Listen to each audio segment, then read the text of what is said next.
documental about the women militants from 5 Indian states whose stories she tells in their own voices.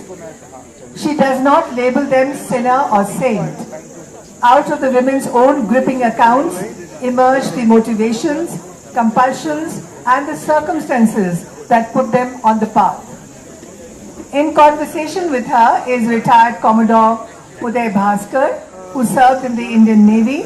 He is one of India's leading experts and outspoken critics on security and strategic affairs. Commodore Bhaskar is currently the director of the Society for Policy Studies, an independent think tank based in New Delhi. And moderating this next session is Vivek Karju, former diplomat who writes regularly for leading journals and papers. May I request Rashmi Saxena, Rashmi Saxena ji,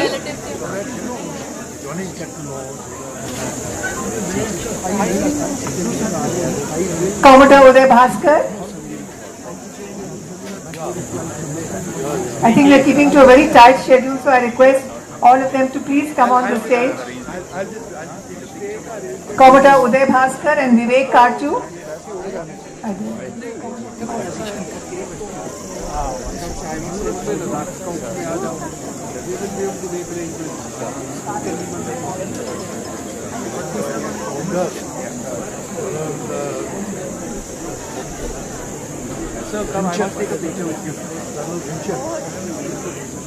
I think we'll start and wait for, oh, there you are. So we're going to be discussing Rashmi Saxena's book, She Goes to War, on militants, women militants in India.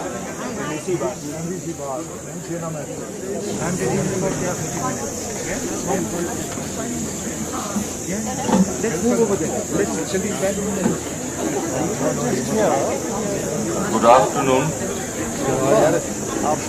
We just had a panel and a discussion on Kargil, where the heroism, the valor, the commitment, the dedication of the Indian Army was on full display. We honored them and we heard the stories of the young men and women who have done so much for our country, including giving up their lives. This session is going to be very difficult. And I must caution you, because this session is on women who have taken up arms against our state, against the Indian state, who have fought our security forces. And therefore, I think as a mature people, even while we honor those of our brave hearts who have laid down their lives, we must listen to the voices of those who have taken up arms against us. Rashmi Saxena has taken us in her book, She Goes to War, which is a remarkable book. I read it at one sitting. It's so remarkable. She takes us on this journey, which is very disturbing, which is even agonizing, into the areas of India's continuing insurgency, into Kashmir, into Chhattisgarh, to Nagaland, to Assam, and to Manipur. She makes us listen to the voices of women who have been active and in some cases violent and even murderous members of insurgent, militant and terrorist groups. She compels us to introspect at the failure of the Indian state to establish peace and stability in these areas. Through the voices of these women, we hear not only the human dimension of the situation, but these stories tell us and hold profound lessons for our social, our economic, our political, our strategic and cultural issues. And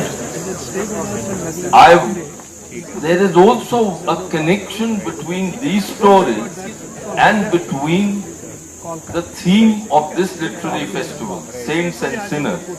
And permit me to read 2 paragraphs of an account of a terrorist from Manipur, a member of the Kiang League Park Communist Party, who had taken up arms against the state. And this is the story of Purnima, who in her terrorist avatar was Nalini. And I quote from the book, "She refused to tell a lie." That's Purnima. She refused to tell a lie when she went to the house of a KCP renegade on the orders from a senior. Now Purnima tells our author, "When I called him outside, his wife asked me what I wanted. I told her that I had orders to kill him because he had betrayed the organization." Unquote. The man was frightened out of his wits. He meekly stepped outside and started to walk with Purnima to a dark field. His weeping wife followed, pleading with Purnima to spare his life. When they had reached the field, Purnima relates, she flung herself, that's the wife, she flung herself in front to cover him. She told me to shoot her instead. My men tried to pull her away from him so that I could shoot her. In the scuffle, her phenac came undone, her inafi tore. She was naked, but she did not care or even realize it. All she wanted was to save her husband. It struck me then how women want to save lives, and here I am, a woman, killing people without a thought. Unquote. As the woman wept and pleaded, the mobile phone in Purnima's pocket rang. My commander wanted to know if I was done with the assassination. Purnima had changed in that one moment. She told a lie. I fired in the air and told my seniors that I had shot the man. She then told the man she had been sent to kill, to run away with his wife and never be seen in the area again. She told her own men that if they ever sneaked on her, she knew how to deal with them. As I turned to leave, I saw the man take off his sarong and cover his wife. She looked at him with tearful eyes and said apologetically that she had not realized she was naked. For the first time I understood what love was and what wonders it can do. Today, Purnima is a faith healer. So that is our theme. Sinners and saints, saints and sinners. But through this tale, I think we know of the fluidity of Indian life, of our thinking. But enough of what I have said, I now hand over to Rashmi to tell the story of these remarkable women. But a painful story for all of us who've heard the stories of our heroes. Very nice.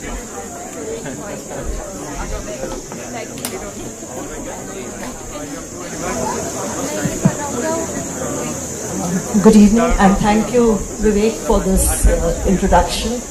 It's indeed very, very encouraging that you should feel that these sort of stories can not only be told, but they can impact people. Now, a lot of people have, what is my book all about? People have repeatedly asked me, why have you written this book? Are you making heroines out of these women? What exactly are you trying to say? I want to start from the very beginning and say that this book is not judgmental, either personally as far as those women go or even from the political point of view. I'm not making a judgment on what they are doing. What I'm actually trying to do, and I've attempted to do, is to find out from these women that what is it that compels them to take up the gun. As far as my understanding goes, women usually are more interested in being life givers, full of sympathy and love. For them to be compelled to take up the gun and to, not only shoot and kill people, but to live the sort of life which is actually very different from what we would say is the traditional or even the socially acceptable role for women across the world. But my interest in this book also, the reason I wrote it was also not to only talk about their lives, but there's another angle. And I feel that over the years as I've been watching, the role of women in these groups has really increased and has evolved. And if that is really happening, and they are so important in these insurgencies, which you can see if you read the book, the sort of work they do and the role they play, should they not be factored in while our establishment and powers that be are trying to strategize and work out counter-insurgency policies? If you don't talk to these women and try and find out why they are there, recognize the work they do there, the sort of jobs they undertake, I don't think, it would really be possible to wipe out insurgency without really knowing what these women want. Because I've come to the conclusion that no insurgency can actually survive without the overt or covert, this thing from women. The women have to be involved to keep an insurgency alive. And I think this factor was realized by the leaders of such underground organizations, if I may say so, before our governments and other agencies actually understood, them as a big factor in the insurgency. They've of course had problems also in trying to tackle them.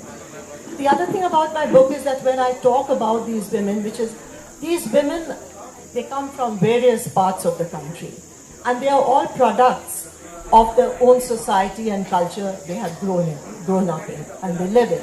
And therefore their attitudes towards their work, their insurgency and whatever they are doing varies from person to person, from sector to sector, from state to state.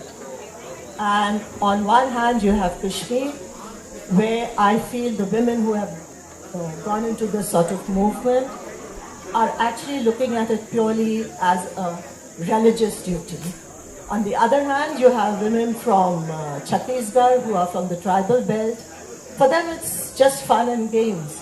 This is another way of life for some time, and then they come back and they all want to come back to their villages and homes. And some of them even become police women. You'll be surprised. And they are accepted by society and by the police force. Then you have people in the northeast. When you start with Assam, it's very ideologically driven. And Manipur, I think it's become more of a business. It's extortion. It's a way of living and surviving.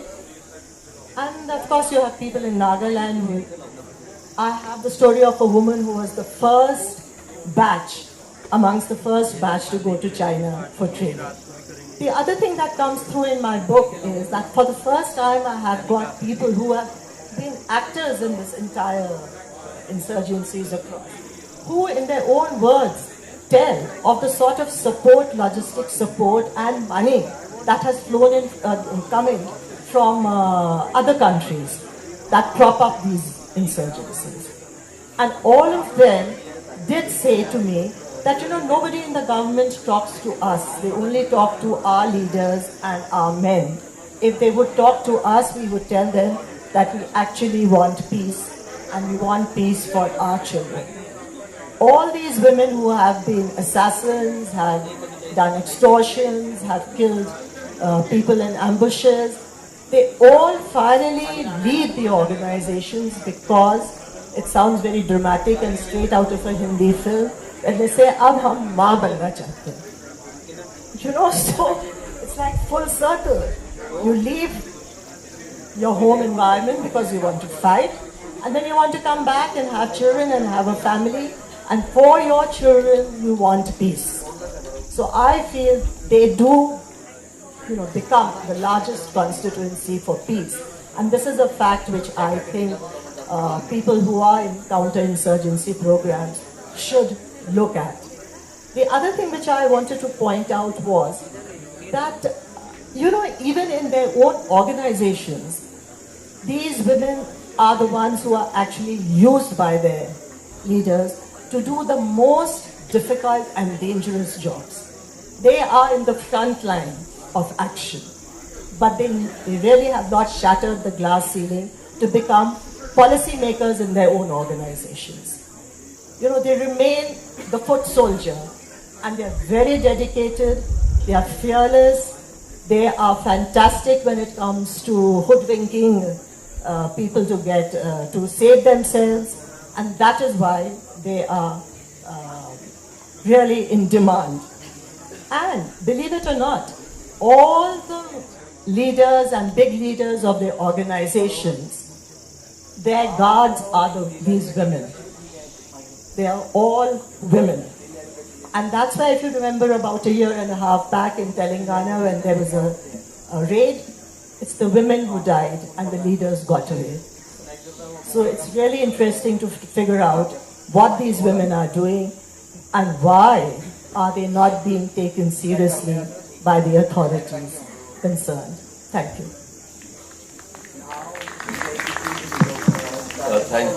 Thank you, Rashmi, for that very succinct account of your book in its different facets. Uday, would you like to focus on the larger issues of why the insurgencies are there? Why is it that our state for 7 decades has not been able to eliminate it, to end it, to bring it to closure?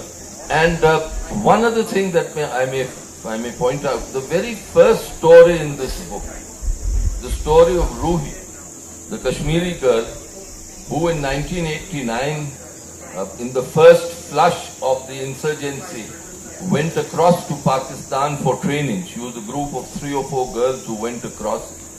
And it's heart-rending, the merciless way she was exploited by the Pakistani agencies and by the men there. And she now is back and is leading a life of some difficulty in Kashmir.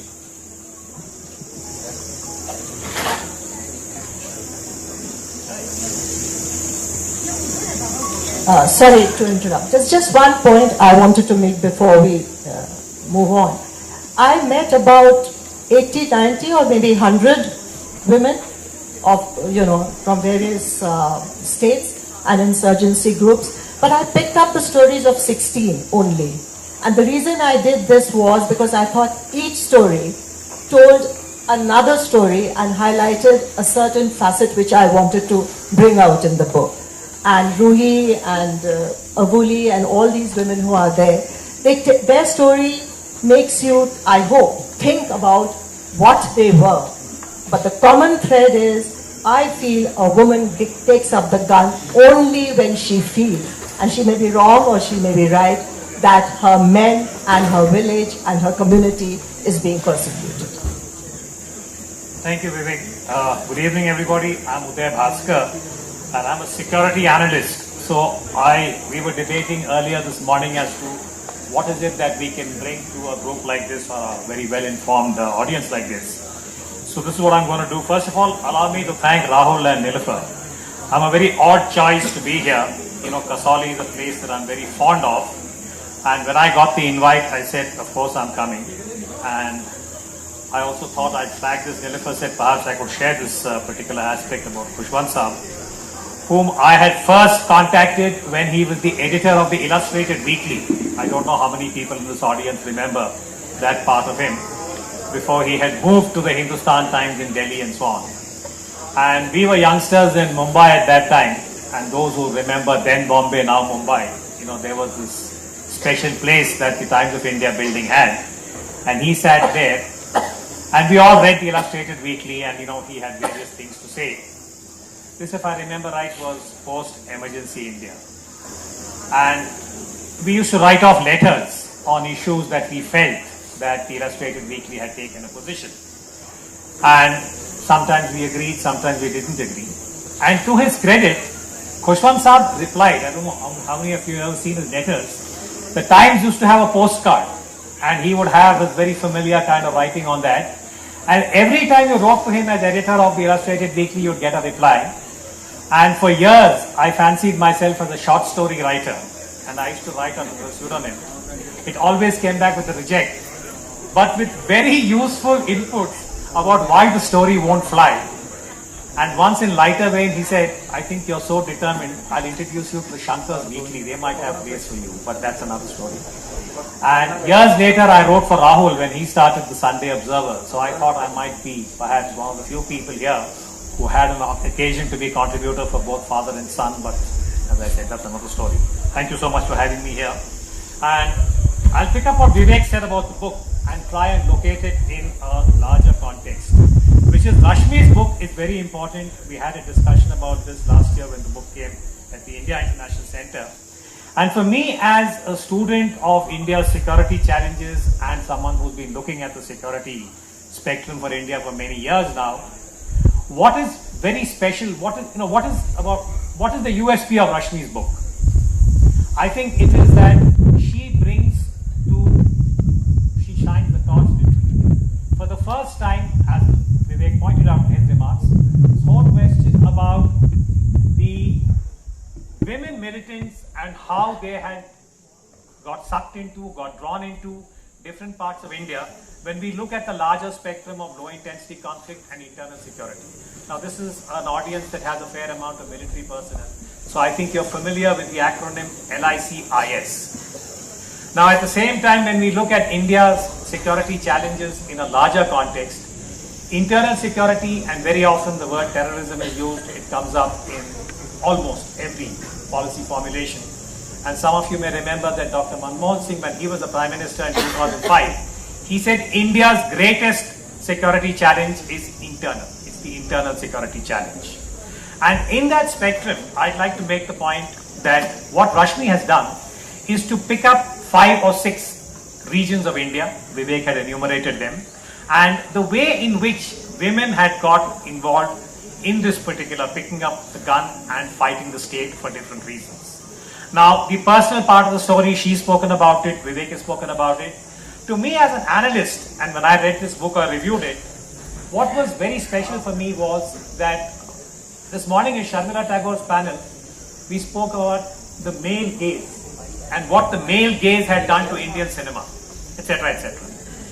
I think what Rashmi does as an author is to bring the equivalent of a gender empathy when we are looking at this problem of internal security, militancy, insurgency, terrorism.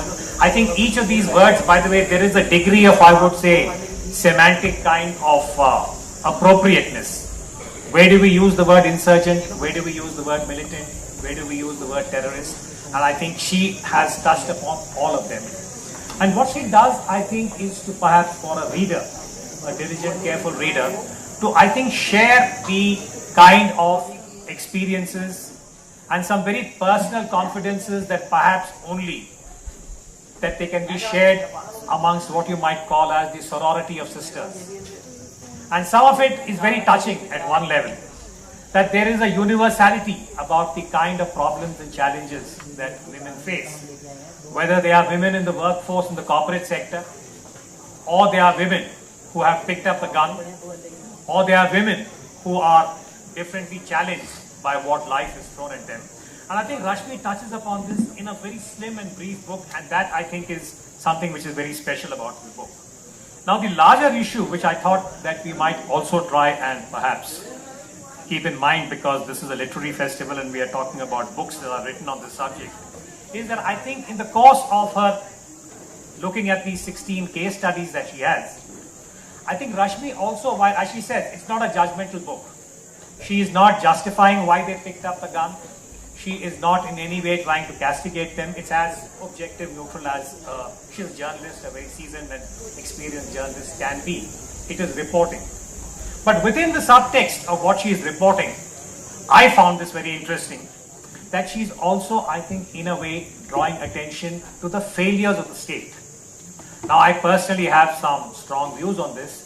I believe that many of the LIC-IS problems of India can be traced back to the abdication by the state, by and large. There are some extreme cases where the state, which should have been guardian, has become the predator. And these vary from state to state, from period to period. And what Rashmi has done as an author, I think, is to show us that this is an area that needs a fair amount of study of this nature. You can have the equivalent of the first cut, which is the media, the reporter, but it also needs greater study by the academic. And I think it's in that sense, perhaps, that Rashmi's contribution is very valuable, because if India is to deal with its internal security challenges in the appropriate way, the previous session we had Kargil and recalling Kargil after 20 years. I think we need a far more informed and empathetic understanding of the nature of the LIC-IS challenge that India is facing, and only then, I believe, would we be able to come up with responses, not because we'll solve all the problems, but perhaps we can manage them in a more equitable manner. Let me stop here. We can pick up the other issue. Thank you.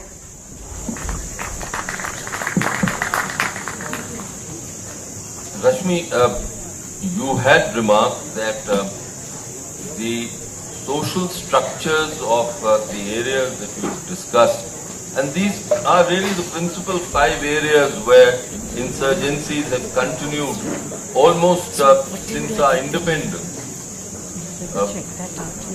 What do these social structures tell us? Is it that these social structures and their political milieu are so different from that which has been there in the Gangetic Plains and the other parts of India, which are more populous, which are mainstream, that the state really hasn't paid as much attention as it should have?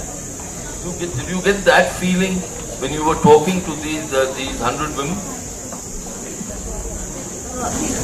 You know, the first time when I started on this book, I must confess I had preconceived notions, of what I had been fed about these women. And then when I started to meet them and I traveled, I realized that they actually were products, as I said, of the society they had grown up in. And it was also, they were treated by the men outside and inside the outfit according to the social structure and the culture they came from.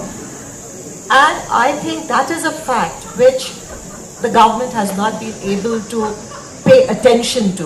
That when you deal with these things, you have to look at the society these people are coming from. Say, for example, now if I talk about Kashmir, where when I started, a lot of people said, oh, are there actually in Kashmir, do you have women militants? You really don't have women militants in the sense that you have them in the Northeast or in Chhattisgarh, because they don't go and work for an outfit and don't go underground.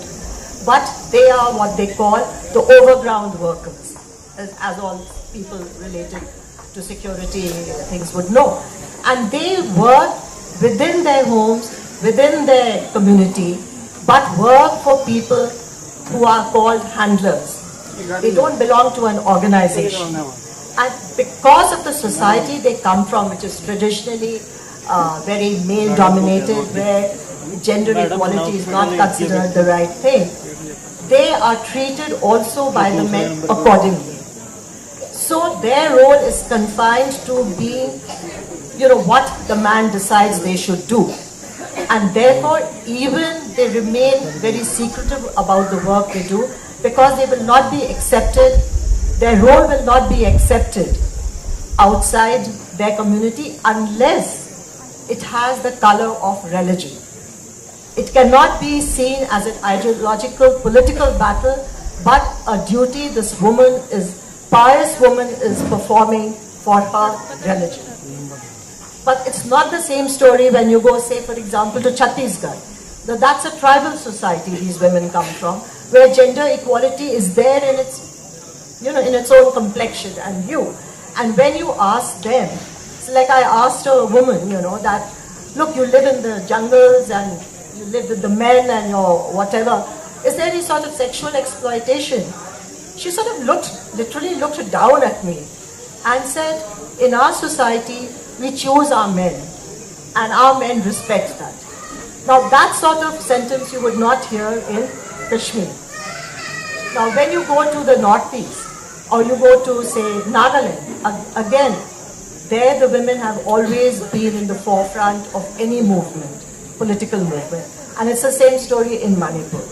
And so when people, these women from Chhattisgarh or Nagaland or Manipur return home, they are so accepted, they are socially accepted. But the same thing does not happen in Kashmir. And I think this is a factor which agencies have to look into, because when in Chhattisgarh you have this mass surrender and you see these women who are said to have been militants and they surrender, it's a different story. It's a different story from what happens in Kashmir. So that's a very important thing. I hope I've answered. No, you answered it brilliantly, because it also shows the great variety of India. We are not a monochromatic country. We are a country of enormous diversity within an overall unity. But at this stage, let me move to questions from the audience. There are questions, please raise your hand. And yes, ma'am. Can there be a mic? Hello? Mic for people in the audience?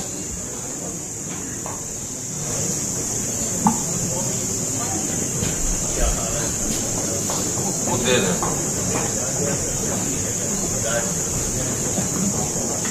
Rashmi, a double sort of a question. What prompted you to pick a subject like this? And secondly, were any of these women the actual leaders in such things, or were they merely, in a sense, just helpers to carry out what the men were saying? Did you find women who were actually taking the lead in the insurgency activities? Yes, there was a gentleman here who wanted to raise his hand. Yes. Ma'am, this question is for you. I can fathom the great reach of this book, but what interests me is, how did you get to approach these women? We have functioned in insurgency. I've spent half my life fighting insurgents. I haven't been very successful in approaching women cadres. I wish I was. I asked her the same question, and I had a stone wall for an answer. Any other question before I ask Rashmi over there? Yes, ma'am. No, gender and great persistence in all.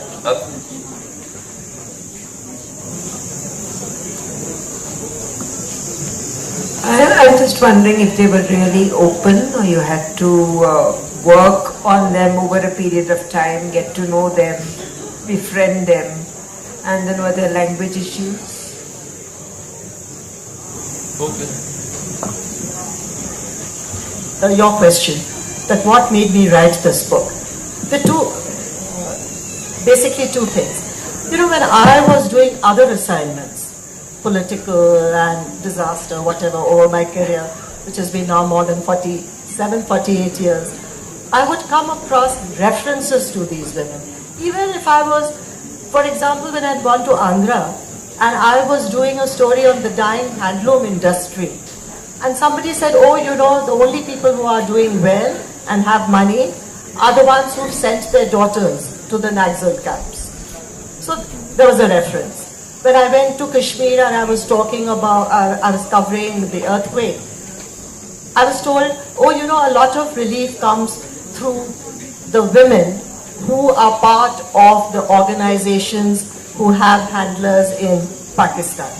So there were these references. In Chhattisgarh, I came across a poster at a tea shop when I was covering the elections, which had a photograph of these women, and it said Lal Salam Comrades. So these were women who had died in the ambush. So they were all there. And then, of course, we heard about Dhanu, and then there was the Paris attack. And I kept thinking, you know, are women actually really there? What are they doing? So when I actually sort of stopped doing daily reporting and I had the time, I decided to delve and find out. And the basic thing I kept asking, why would a woman do this? Why would she kill somebody? Why would she put herself and wear a vest with a bomb? Is it ideological? Is she forced into it? I was told by a lot of security agencies, oh, women don't go into all this willingly. They are either kidnapped or abducted or whatever and forced to do this. Now, all this was actually not correct. It wasn't like that. So, Hassan, what was the second part of your question? No. Now, in almost every case, as I said, they haven't shattered the glass ceiling. They are not policy makers. Yes, but they do things according to what they've been motivated to do, ordered to do. And they are very dedicated foot soldiers, if I may say so. Once they are there, they don't care for their lives. But in the case of Chhattisgarh, there is the story of a woman called Tabla. She told her leader that, look, I want to make this all-woman ambush team. And she did. And her greatest talent, according to her, was that she could shoot straight at the forehead and kill the man in one shot. So, I mean, she used to say it very proudly. And after telling me all this, you know, talking about all this, and I'm looking at her, and she says, "Abhi mera chodi dekhe na kitna sundar hai." I couldn't believe that they could change roles and words like this. But that was the only woman I really thought who had taken the lead to say, I want to have an all-women's ambush team. And they ambushed about 2-3 things. And she went back to kill in her own village because she wanted to tell them how empowered she had become. Rashmi, let me at this stage ask you one question. Did any of these 100 women show an understanding or a curiosity of India, of the larger country that we all inhabit, of the national aspirations, or they were solely confined to the objectives of their groups? Again, it differs from place to place. But as I said, in Kashmir, the story is, totally different. They feel they are fighting. They have to be with their jihadi brother, uncle, father, whoever, because that's their religious duty. And I did try and ask them that, do you think this jihad is justified? And they said, yes, if they say so, it is. But if you go to Chhattisgarh, they are doing this more out of, they've decided to go with the Naxals who they call Dada Bhai. And there was this concern that they felt they were being oppressed by the forest guards and therefore the establishment. So they did want to do that. But the main ideology is amongst the people who were in the northeast, the Nagaland. They are really ideologically driven. Would you like to add something before we close? Oh, are they? Sorry. Yes, the gentleman there.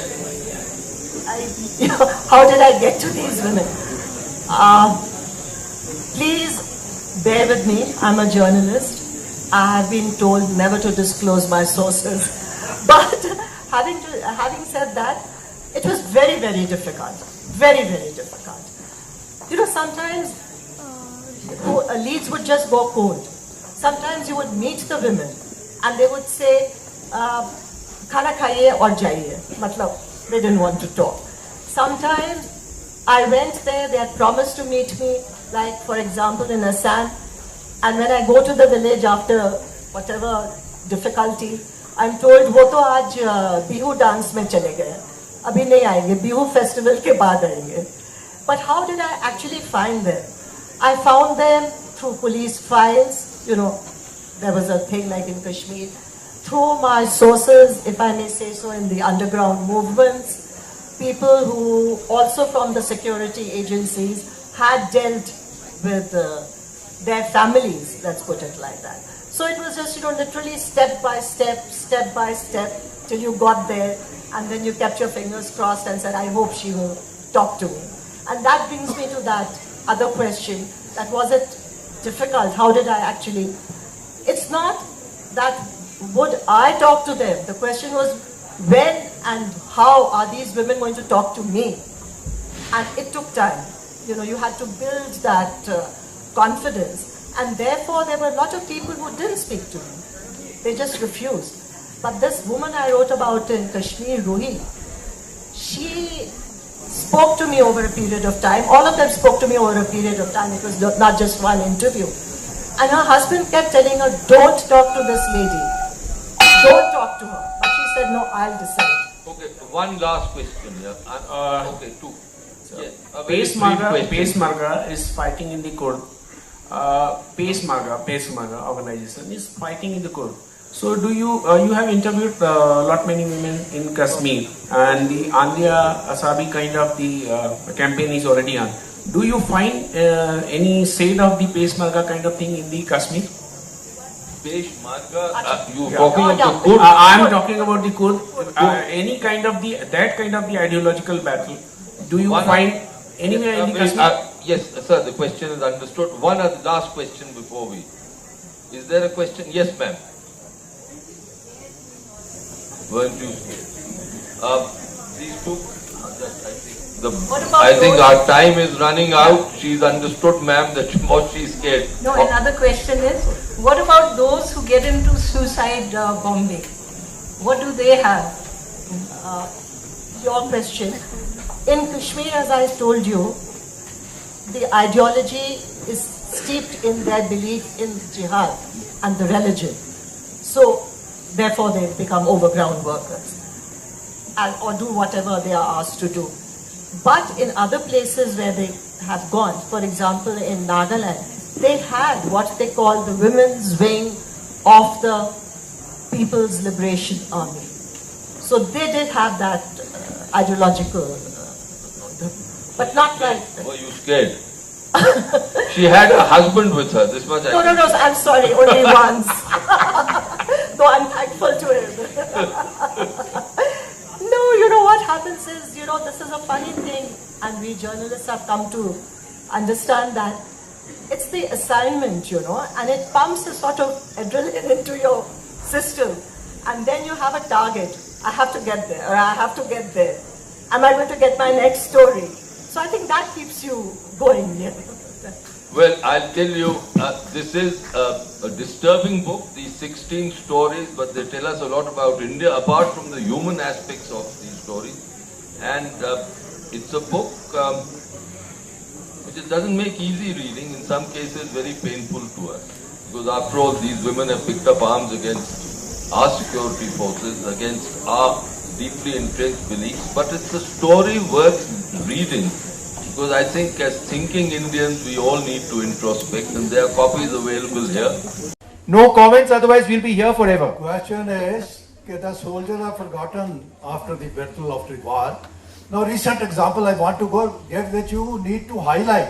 Nak Seetal Singh of 8 Sikh, who killed at Tiger Hill Captain Kamal Sher Singh, and who was awarded the highest gallantry award by Pakistan. Nishane Haider, that too recommended by Brigadier Bajwa, the commander then. But Naik Seetal Singh was in Punjab Police, who was doing the role of a sepoy, in the police, in the traffic control. When Captain Amarinder Singh, Chief Minister, got to know He was promoted ASI. Manaman Singh Chinna, sir, there's a point that you're saying. Is Manaman over here? My question is... That is changed, sir. You should... One second, sir. I have a point. I will let you finish what you're saying. But Manaman Singh Chinna, the Indian Express correspondent, is over here. When he heard that story of this man, he brought it up with Amrinder Singh, and he was honored. That we know. So there is a happy end to that story. It is because of the media. He got so your question, sir. No, my question is, there is no policy. Don't you think that there is a need to have a national policy for rehabilitative settlement, and you should raise such issues? I'm sure we certainly need to raise these issues, and there should be a policy. Anybody else? Yes, sir. But again, just question. No, question can be long, but question.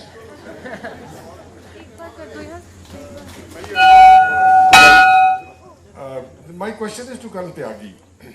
Of course, Sonim Wangchu is from Scouts, and I also commanded the Indus Wing Ladakh Scouts way back 10 years before the war. What I want to say is that in the hindsight, Colonel Tyagi, do you think we should have followed some other strategy instead of banging our head, knowing fully well that those people have come in and entrenched to, throw them out in a different manner? Do you I think, sir, if we got around to discussing Kargil and strategy and the defense of that area, it would take a lot of time. But may I request any specific shorter questions? We just have... Yeah, go ahead, sir.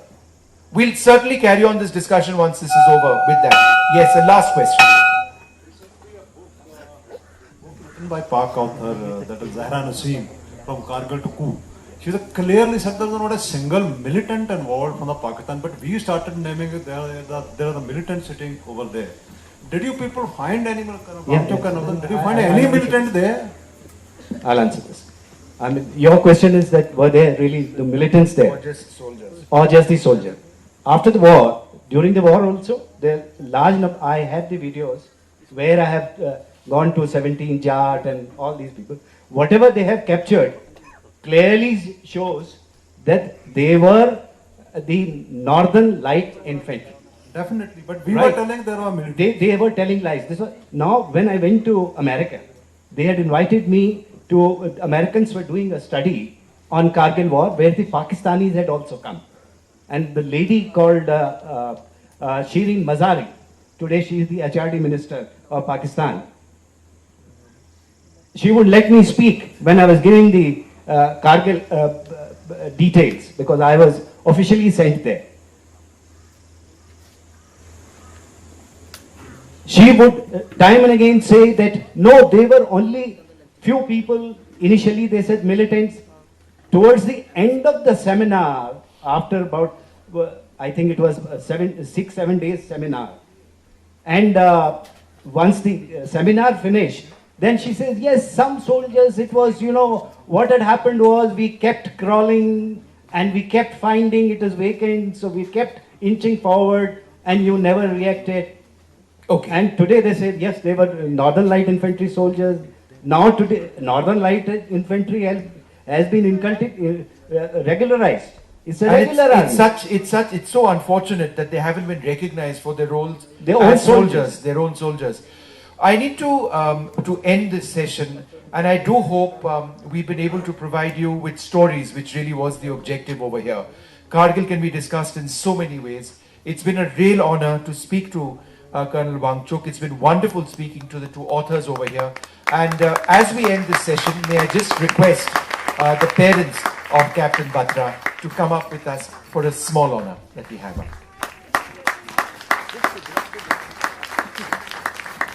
1 second, sir.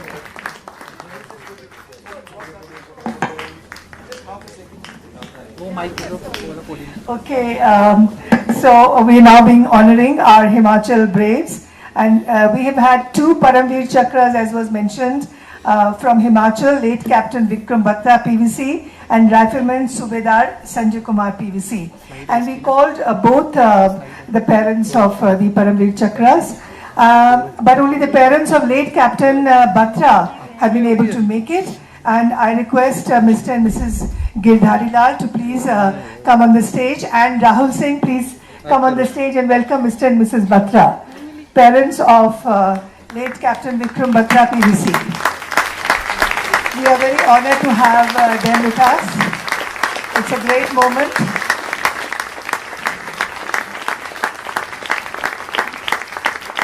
And here we would also like to welcome the army officers and their wives from Kasauli who have been specially invited for this session.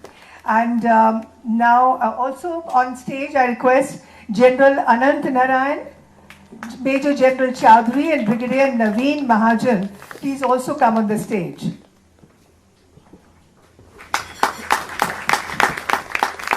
General Anant Narayan, Major General Chaudhary and Brigadier Naveen Mahajan. I will now request General Anant Narayan to present a portrait of late Captain Vikram Batra PVC to his parents, Mr. and Mrs. Girdhari Lal, on behalf of this festival. Please, and yeah, okay. This is a portrait of Vikram Batra.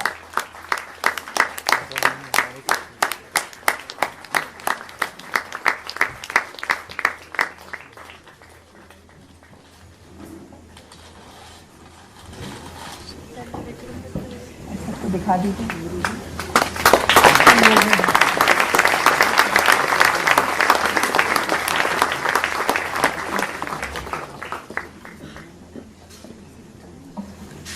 Okay.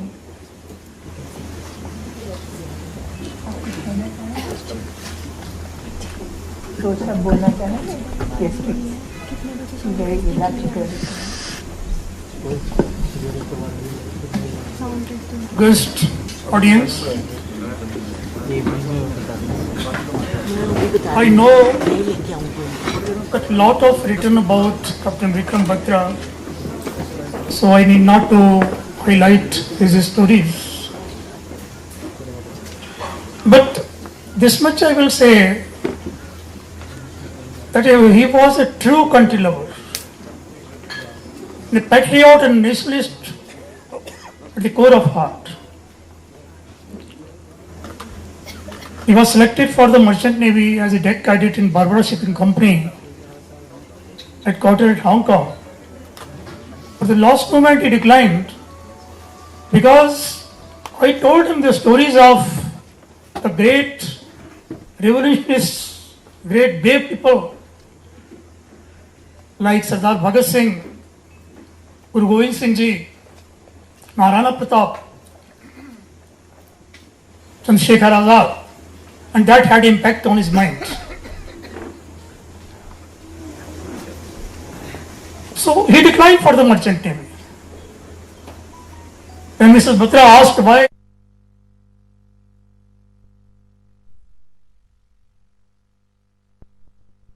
much money, and she said, no beta, I don't need much money. Then it's okay. I declined for the merchant. We know they are very lucrative jobs. He declined it. And then he got the commission. And he was very happy. He got the infantry and he telephoned me, Daddy, I am put in the infantry battalion. I said, okay beta, it's alright. So, he was a very outstanding from the very childhood. He has a shine on his face, glittering eyes, respecting to the elders, loving to the people,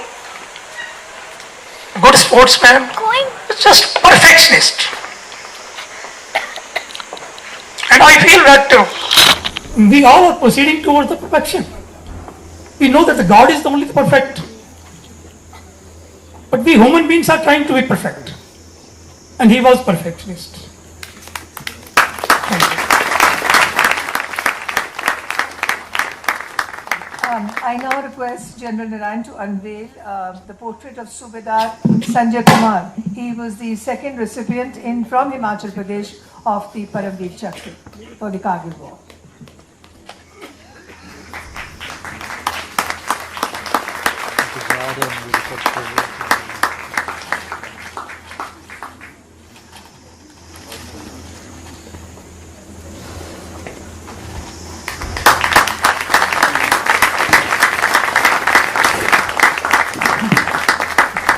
Subedar Sanjay is not here with us. So we'll ensure that this is sent to him.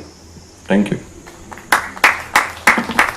Major General Chowdhury will now unveil a portrait of late Captain Saurabh Kalia, also Braveheart from Himachal.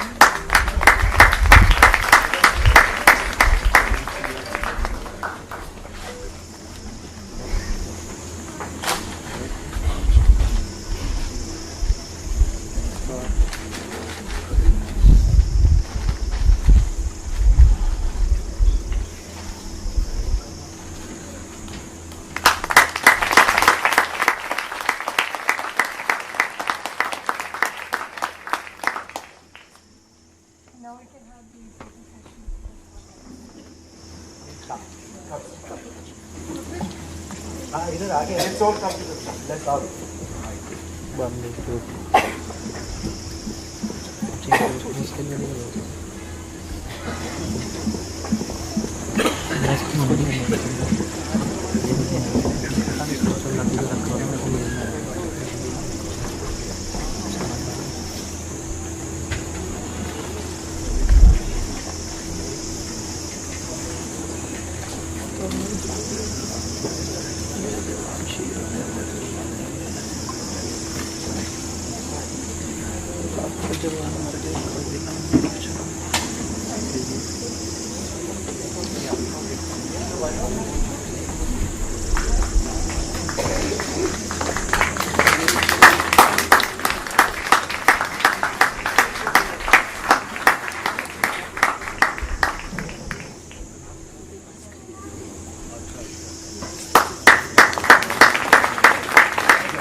May I also propose one very small thing?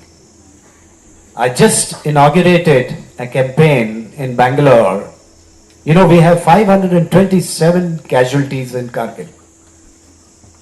So the campaign was one tree each in the name of the Kargil martyrs. How many in Kasauli? Not.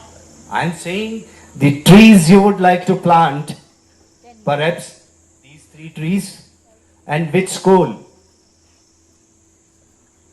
So this project can be taken up. May I request you, sir, if it can gather steam, and that school would look after it, or that the person would look after it for next 50 years. Instead of statues, let's have these trees. It would be greening the countryside, and it will also be kindly support this campaign. Kalyan Tyagi's proposal, I think it's very welcome, and I would also like to remind everyone that on behalf of the Khushwant Singh Literary Fest, we do take a planting of trees of every panelist that has come here. So there will definitely be trees planted from all the panelists, for this session on the Kargil thing, and other positions as well. And definitely this proposal can be taken up for the other Kargil martyrs. Thank you very much. I think the whole club is honored to have both of you here.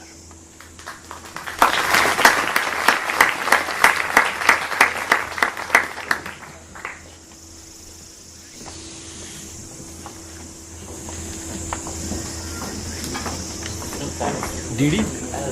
Very professional. Thank you very much. I got a book for you to sign for the club.